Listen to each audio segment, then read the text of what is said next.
Hey there, and welcome. So today we're going to go on a bit of a journey, and this is a really practical one. It's a guided session that's all about helping you take what you know up here in your head and really let it sink down and become a truth you can feel in your heart. We're going to stop just talking and actually start processing. So let's just jump right in with a question that gets to the very core of this. Do you ever feel like you're walking around with a big head and a small heart? I know it's a kind of strange image, right? But it paints a perfect picture of this weird imbalance that can happen when we just pile up a ton of knowledge without ever really stopping to let it sink in. It can make us feel, well, disconnected. This whole session is about getting that balance back. So here's what we're going to walk through together. First, we'll tackle that problem of having too much unprocessed knowledge. Then we'll dive into our first big exercise, confronting the lies we believe. After that, we'll talk about weaving a new truth, the incredible power of hearing affirmations spoken out loud, and we'll compare the culture we live in to the Father's culture. And we'll wrap it all up with a final challenge to give. All right, section 1, let's start right here. So often we talk and we listen and we learn so much that we just never hit pause. We never actually stop to process it. And it's just so important to actually make some space for all that information to do its work inside of us. You know, when you just keep adding more and more teaching without ever stopping to process, it's kind of like pouring water into a glass that's already full. It just spills everywhere, right? It doesn't really do any good. So today, we're not adding more information. We're going to walk through the work you can do to process what you already have. It's time to do the work. Okay, so this first exercise, it's all about what I like to call radical honesty. Now, when you're ready to actually do this on your own time, you're going to need a notebook and a pen. Let me just explain how the process works.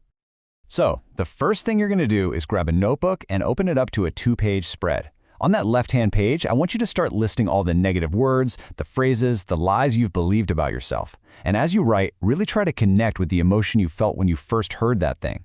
And this is important. Make sure you include the negative things you say to yourself, because sometimes our own voice is the loudest one.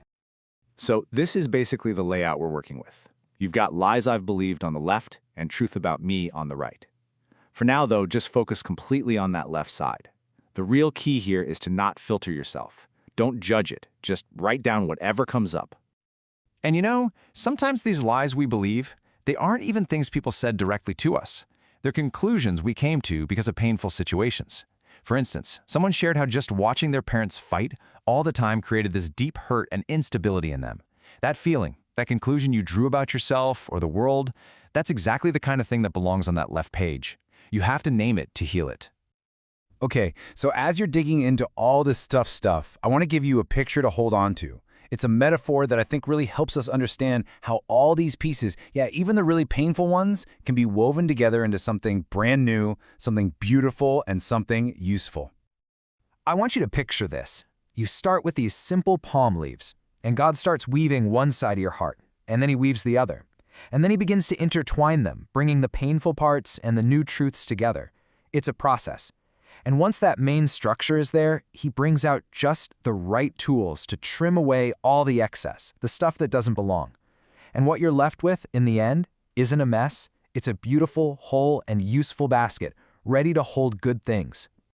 And this isn't just a nice idea. This metaphor really hits home for people. Someone shared a story about having a dream of this dirty, tangled black net.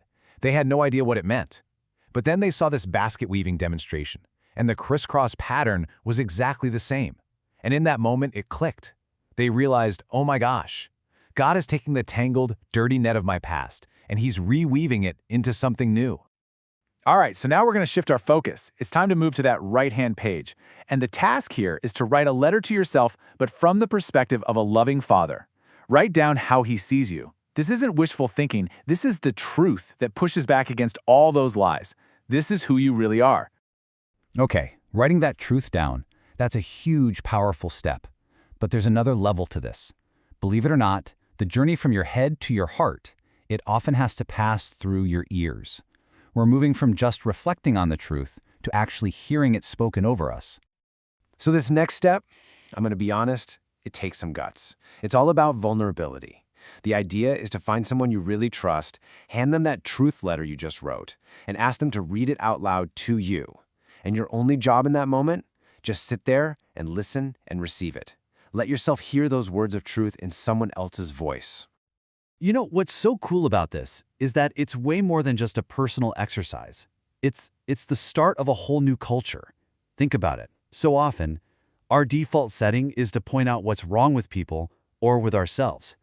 This completely flips the script.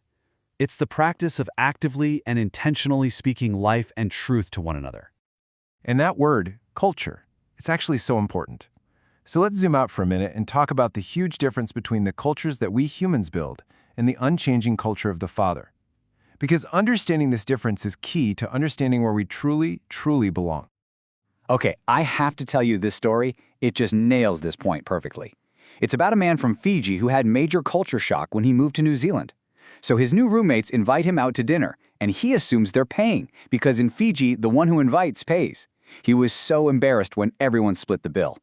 Then later, he literally ate everything in the dorm fridge, thinking it was for everyone, because back home, his parents' house is his house. There's no question he belongs.